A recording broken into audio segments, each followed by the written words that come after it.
Okay, I'm Randy and I'm an alcoholic. I'm an alcoholic and I have a disease called alcoholism. When I say I'm alcoholic, that means that for me, what it means is my body has become allergic to alcohol. So I can never ever use alcohol again successfully to treat the disease that I have that needs a treatment. The disease that I have is also conveniently named alcoholism. I personally think that's a terrible name for the disease because that misleads me into thinking that my trouble is alcohol, and alcohol is not my trouble. Please hear what I'm saying. I can never, ever, ever drink alcohol successfully again today, ever. But alcohol is not my problem. When I stopped drinking alcohol, my car crashing problem, most of it went away, but I still crash cars occasionally. My relationship problems got better, but I still have relationship problems. My fear of economic insecurity went away a little bit, but I still have that fear of economic insecurity. I'm still a prey to misery and depression. And so not drinking alcohol does not cure alcoholism. And the reason I drink alcohol is to treat the disease. So I have to say that at every meeting because it's so misleading to talk about alcoholism and not have it in my mind that if I just don't drink today, somehow my life is going to magically get better because I didn't drink today. It will be better because when I drink and I have the allergic reaction that I have to it, which is I can't stop, I don't know when I'm going to stop, I want more, I black out, and I do a lot of stupid things. That's how I break out in alcohol, allergy to alcohol. But I still have the same mind. I'm still the same character. I'm just not drinking today. And so if I don't know that, then I don't know why I'm in Alcoholics Anonymous. Because if you're just here to not drink, there's a much easier way to not drink. If you don't want to drink today, you just don't take a drink no matter what. If you don't want to get drunk today, you don't take the first drink. That's it. That's the whole instruction about not drinking. Now, if you have alcoholism, that's not possible. Because if you have what I have this mental illness, this mind-powered disease that centers in my mind, that talks to me in my own voice, and that is constantly, excuse me, the disease is constantly looking out in the outside world and finding fault with everyone and everything. And it's also looking inside in me and telling me what's wrong with me and what's missing from my life. It's constantly keeping me in a state of restless, irritable, and discontentness. That's alcoholism. And there's no way. Alcohol doesn't treat it anymore for me. If it does for you, I would go treat it with alcohol. Because if it worked for me, I promise you I'd be drinking today. But it just doesn't work anymore. So I come here and they teach me how to not drink. And I think that the name of the game is not drinking. And I work 12 steps like a chore. I go through all 12 of them. I check them off. And then they say go to a meeting every day and you'll be fine. And I go to meetings every day and I am not fine. I am not fine. I'm finding fault with work. I'm finding fault with how much they pay me. I'm finding fault with which jobs they give me to do. I feel like everybody's always picking on me. I feel like I get the worst bosses and the worst girlfriends and the worst places to live. And my mind's always talking to me and finding fault. It's constantly unsatisfied. No matter what I get, even when I get exactly what I tell myself I want, I'm not satisfied. And so I'm always in emotional pain. And the goal of the disease is to get me in enough emotional pain that I will do something drastic. I think the disease prefers that I drink because drinking is a long, slow, miserable, painful death, but at least the disease is in control. The other option is suicide. And my mind talks to me a lot more about suicide, or used to, than it did drinking. Because I know I can never ever drink again. I know it. I've tried and I've tried and I've tried and I've tried, and I drank again, and today it was going to be different, and it was different. It was more terrible than the last time I tried. But it never got better. And so today I don't drink. So now I come back to the program, and I come here to treat this mental illness, this thing that's driving me, that makes me always restless, irritable, and discontent. And it's not alcohol, and not drinking doesn't make it go away. And I come back to the steps, and I look at them from a completely different thing. So I get to admit that I'm powerless over alcohol. That's the first principle. If you don't have that, there's no recovery possible. I mean, you can not drink for days at a time. You can hold the spring down. You can live in compliance and go to meetings. But inside, if you're like me, you're going to be dying inside. I was dying inside with 2.5 years of sobriety. I was literally dying inside and wanted to kill myself every day. Not drinking, going to meetings, sometimes 2 and 3 meetings a day. So I got the first principle. I can never ever drink alcohol successfully again. So now what? What am I going to do to kill the pain?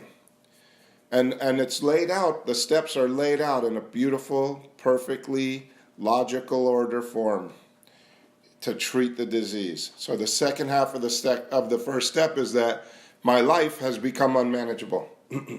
My life is not what goes on outside of me. That's unmanageable. I can't manage whether it's going to rain today or not. I can't manage whether they're going to shut down the tube or not. I can't manage if there's going to be an earthquake here in LA. I can't manage the outside life. I cannot manage it. It's not manageable whether I'm drunk or sober, or even if I have the best relationship with God that's available. I still can't manage whether it's going to rain today or not. It's not my job. And the life that's unmanageable by me is my inner life, my thought life, what goes on in my mind. I cannot manage my thoughts. My mind tells me all kinds of crazy stuff. We were meditating. I was meditating. All I have to do is breathe in, breathe out, and count some numbers. That's it. That's all that's required. My mind went to work. It went straight to work and started adding and subtracting and calculating and trying to figure out how to sell something to somebody that I talked to yesterday. They're not even in the room. And my mind's trying to figure out how to sell them some stuff. And it's talking to me. And by the end of the conversation, it says, "You're never going to sell anything to that guy. You should just kill yourself." That happens in a meditation. That's a powerful disease. That's a powerful mind. It takes my soul without my consent. It goes wherever it wants to go and talks about whatever it wants to talk about and fantasizes and makes up stories. And you know what? Because it does it all in my voice, in my mind, in my voice. So I believe everything it says. It's crazy. Halfway through the meditation, I'm like, oh my God, I'm doing business? All I have to do is sit here and count. And then I said, God, look at me. I'm doing business again. Could you help me? Could you help me to just be here present with my voice? And so I have to see that my life is unmanageable. My thought life, my inner thought life is unmanageable. And when I can see that, and I see that I'm mercilessly obsessed by this inner thought life, by this inner power, this disease, my merciless obsession is to be self-satisfied.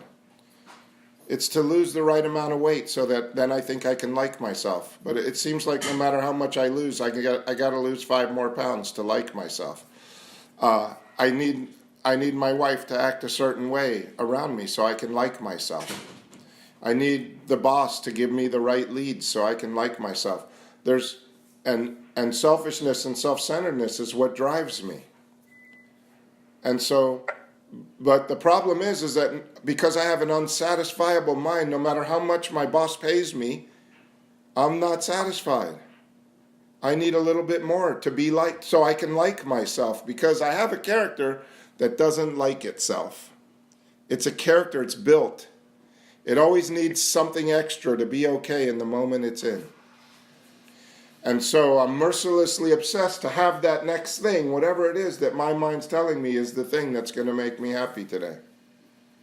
And I never get there. You know why?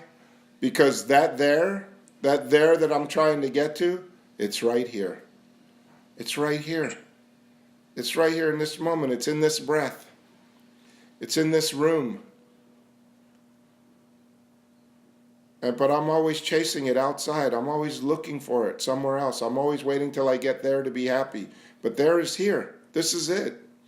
This is the best moment there ever was. Might not seem like it because you're sitting in a room and you're not getting to share right now. I'm doing all the talking, and you can't wait till it's your turn to talk about whatever you want to talk about, or you're completely bored with whatever I'm saying and you're off in Hawaii sunbathing on the beach in Hawaii with someone you don't care about, and you're trying to figure out how to get rid of them and get a new one. And all of that's happening right here in this room. But this is it. This is the moment that I could be present. This is the moment that I could be with my higher power right here, right now. So when I stand ready to do anything which will lift my merciless obsession to be self-satisfied, I get to start to come to believe that there's a power, that power is greater than me, and that power is the power that's going to restore me to sanity. I have lost the job. I am no longer in charge of my sanity.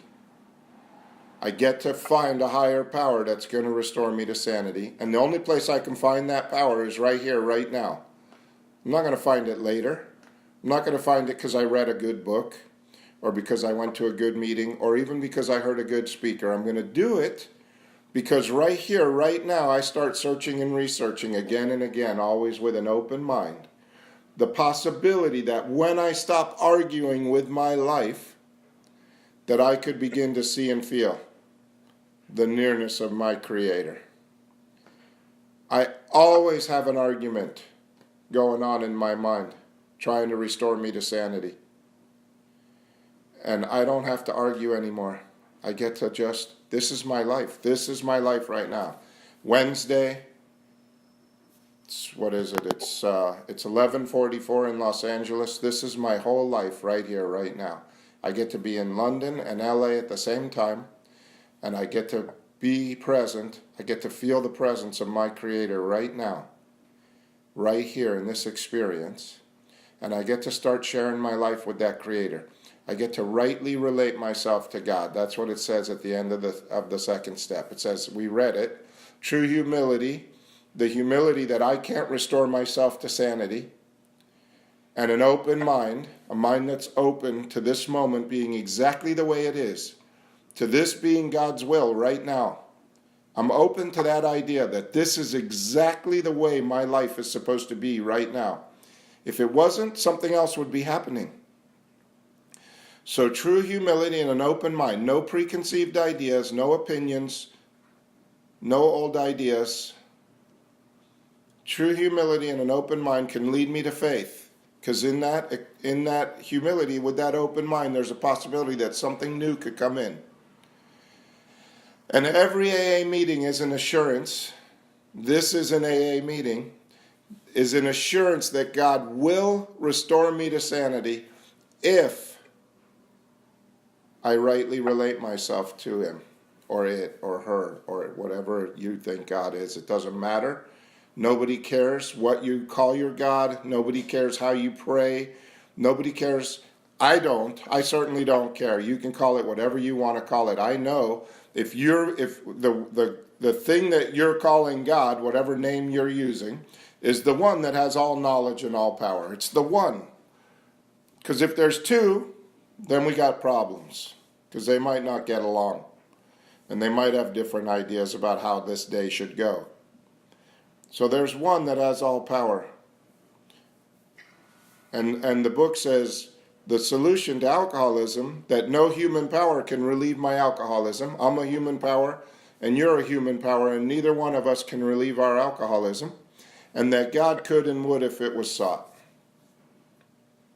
So when am I going to start sodding? Am I going to do it later? Because I heard about it in the meeting, now I'm going to go do it when I get home? I'm going to go practice it somewhere else? You can't do that. Because the same character that's saying right now, saying we're going to do that later, is going to tell you to do it later. Because that's the way of life of alcoholics with alcoholism. I'm going to do it later. I'll do it tomorrow. Man, if I ever get to my list of stuff I'm going to do tomorrow, I'm going to have the most fantastic life ever. So right here, right now in this room, I rightly relate myself to my higher power. God, I'm here. I'm in this room. Could you be with me here? Could you help me to hear what's being said? Thank you for this beautiful meeting with these beautiful people. Thank you for life. Thank you for giving me life. This is my life, the one that God gave me. This is my path. I'm on my path. You have your own path. You don't get mine. You get yours. And we each have our own path. And I thank my Creator that I get to be on this path today, and that I get to run into the people that I'm going to run into. But most importantly, that I get to be present right now, and I get to live fully right now. No fantasies, no stories, no leaving the room. Just being present right now and feeling life happening, and hearing life happening, and seeing life happening right now. Could you be with me? And this is it. This is the best moment there ever was, because this is the only one that I'm alive right now. I want to get this one right. And when I do that, and when I practice that, and when I do it, I get moments of peace. And then I go back to self again, and I get distracted. Even in the middle of a meditation, I get distracted. And I say, God, I'm sorry I left you. I'm back now. Thank you for my life. Thank you for my hands. Thank you for my fingernails. Thank you for putting fingernails on the end of my fingers. And then I get another moment of peace. And when I put together enough moments of peace, I get to a place where now I can make a decision to turn my will and my life over to the care of God as I understood Him. Because it's understood by me that when I rightly relate myself to this higher power, I have peace. I don't understand God, but I understand that when I rightly relate myself to this thing, whatever it's called, whatever you want to call it, something, when I do that, I have a great right now, this moment right now.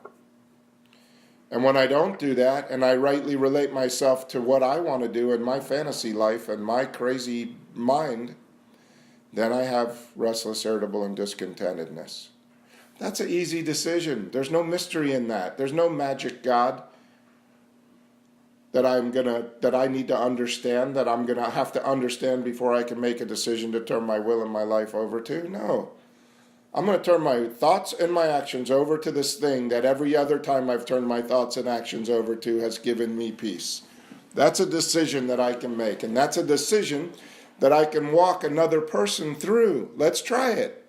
Let's practice the presence of the power all day today. Let's just try it for the rest of today and see what kind of a life you have. And then you practice it. And then there's no more argument. Either you have restored it, either I get restored to sanity or I don't. I've never met a person who has gone for it that didn't get restored to sanity. Never, ever. It's never, ever, ever failed, ever. And yet I have this disease that talks to me so strongly in my voice and gets distracted by shiny, pretty things that it thinks is going to make it happy and goes off again. And that's why I'm back in this meeting, because every AA meeting is an assurance. It reminds me that I need to be rightly relating myself to God if I want to be restored to sanity, and I've got to stop chasing those things that I think are going to make me happy and start building this character, this new character that lives right here, right now. So that's enough out of me. We're going to open the meeting up for sharing, and share your experience with coming to believe or not. Share your argument with it. If you don't think that it's going to work for you, see, that's just crazy, because that's just, if you don't think this is going to work for you, that doesn't matter. You still have to try. You still have to go for it so you could have your experience with whether it works or not. Nobody cares about your opinion. because opinions are meaningless. They don't mean anything. It's your experience that means something. So if you've tried this, talk about what it's like when you try it. Talk about what happens when you try it. Talk about the difficulty in trying it. But talking about, your boss acting bad or your girlfriend acting bad or you not having enough money in the bank is not going to help us to grow. And the whole purpose of this meeting is to grow spiritually. That's the whole program. That's the whole program, is having had a spiritual awakening as a result of these steps. That's the purpose of this program. So let's go in that direction and talk about what is helping or not helping to have that spiritual awakening. If that's okay, that would make me happy on my 30th birthday. Thank you. Thank you.